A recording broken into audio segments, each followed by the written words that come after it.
만나기 위해서 열심히 살아가고 있어요. 다들 지금 만나는 사람이 운명이라고 믿는다면 저의 글을 읽고 다시 한 번 더 생각해 보시는 계기가 되셨으면 합니다. 저는 몇 년 전 7년을 만난 남자친구가 있었어요. 20대 중반의 가장 풋풋한 시기에 만나서 오래 연애를 했습니다. 저희 커플은 제 친구의 소개로 만나게 되었어요. 제 친구가 저한테 관심 있어 하는 오빠가 한 명 있다며 소개받을 건지 물어보길래 처음에는 가볍게 만났습니다. 그런데 기대했던 것보다 저와 너무 잘 맞았고 대화도 잘 통하더라고요.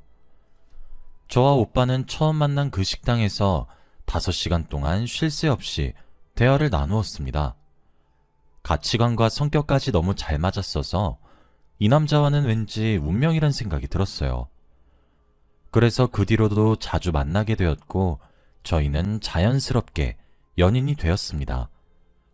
오빠와 7년 동안 사귀면서 싸운 적도 드물고 너무 잘 맞았어요.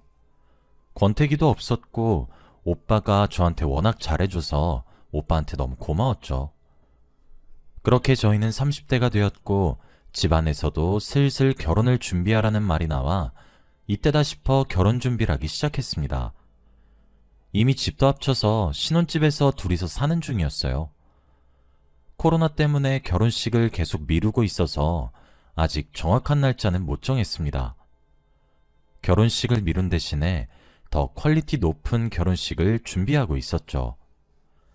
아직 결혼식을 제대로 올리기 전이지만 남자친구와 둘이서 한 집에서 사는 건 꿈만 같았습니다.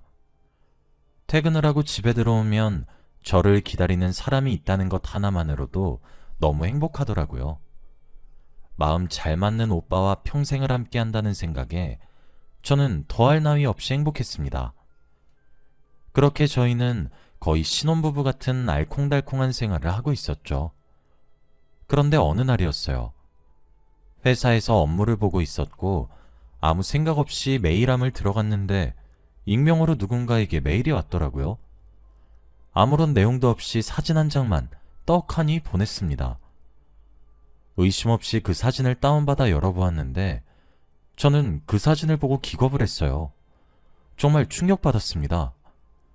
바로 남자친구가 다른 여자와 고급 레스토랑에서 하하호호 하며 웃는 사진이었거든요.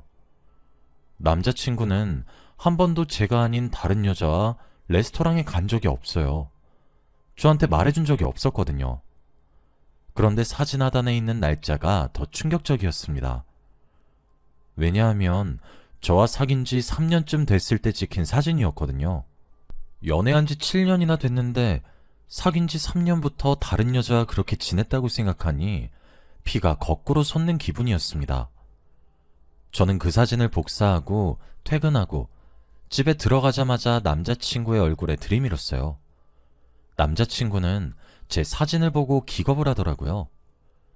그의 모습을 보니 제가 상상했던 일들이 진짜인 것 같아 화가 더 주체되지 않았습니다. 그때 남자친구는 제 앞에서 무릎을 꿇고 싹싹 빌었어요. 자기야, 오해야 이건. 부모님이 제발 선자리 한 번만 나가달라고 해서 잠깐 나간 거였어.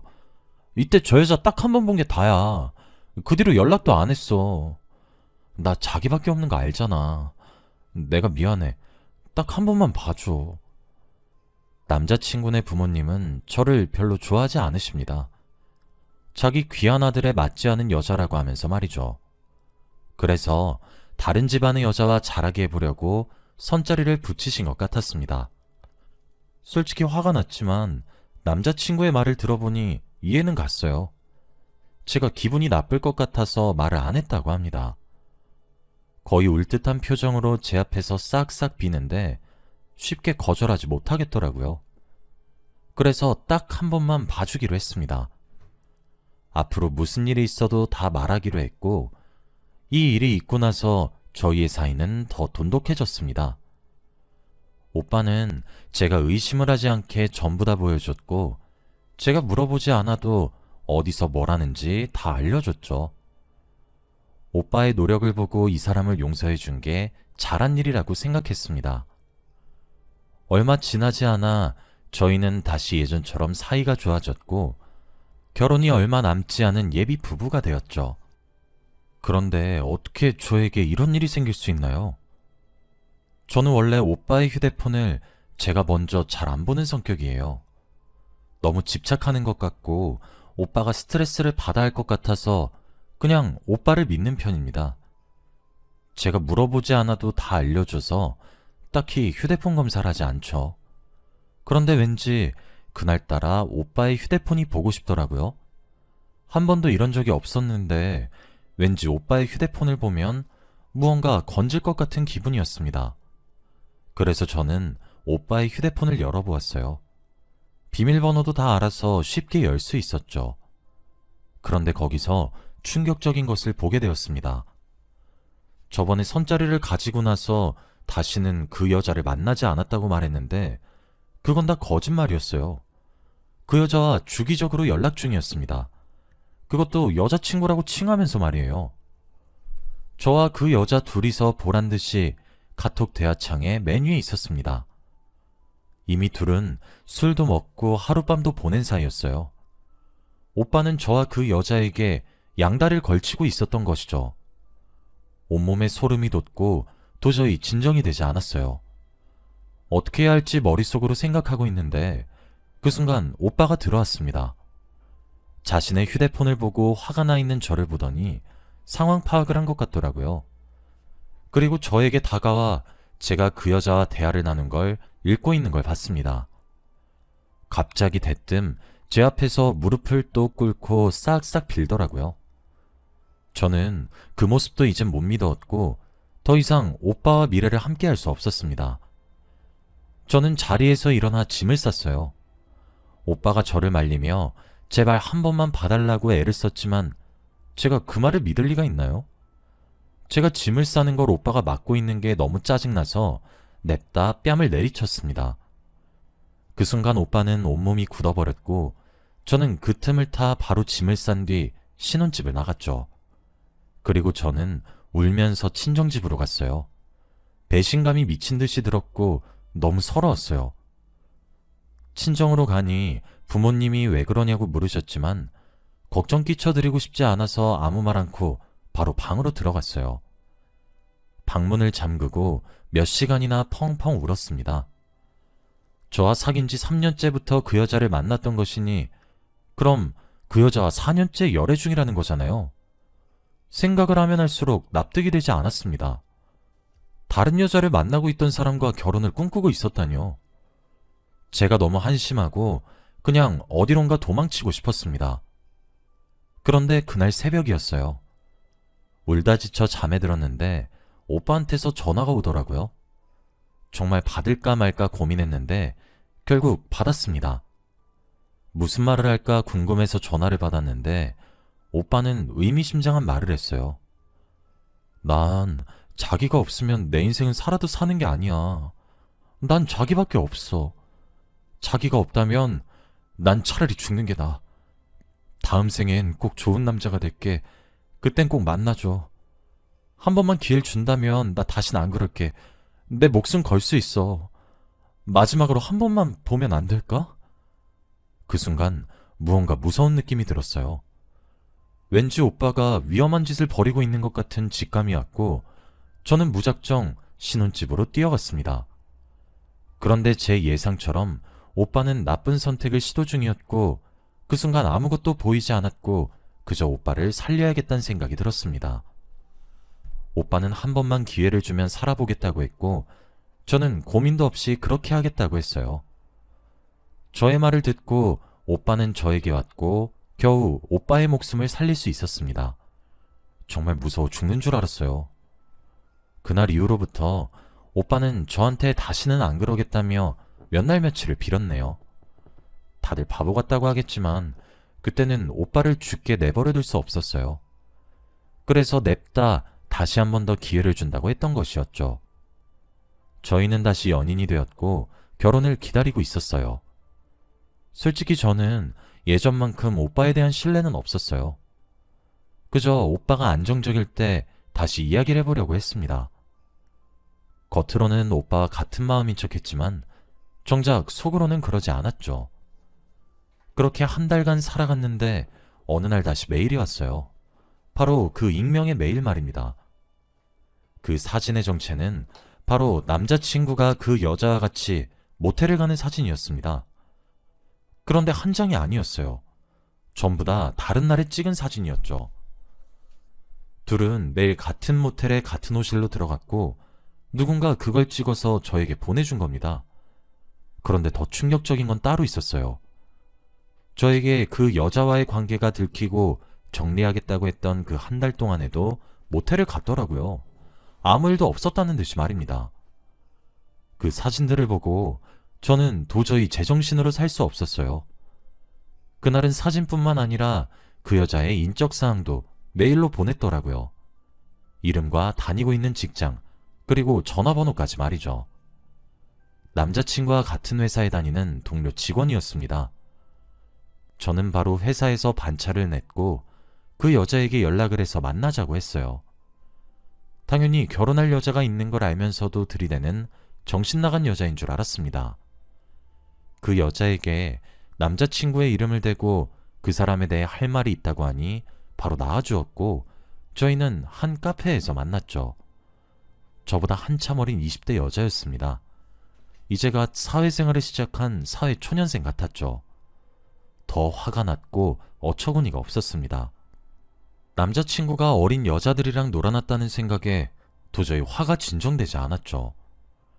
그 여자는 저를 보고 누구냐는 눈빛을 보냈고 저는 메일로 온 사진들을 전부 다 그 여자한테 보여주었습니다.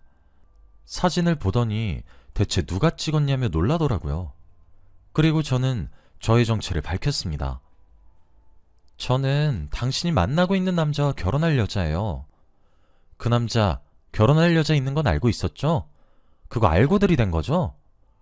대체 뭔 생각으로 그런 거예요? 어린 계집애가 애교 좀 떨고 모텔 몇 번 가주면 사달라는 거 해달라는 거 다 해주니까 그래서 제 남자친구한테 꼬리친 거죠? 그게 무슨 말이세요? 결혼할 여자라뇨? 전 처음 듣는 말인데요? 저는 당연히 그 여자가 일부러 저를 골탕 먹이려고 그러는 줄 알았습니다. 그런데 그 여자는 정말로 아무것도 모르는 사람이었어요. 그 여자와 둘이서 정적이 흘렀습니다.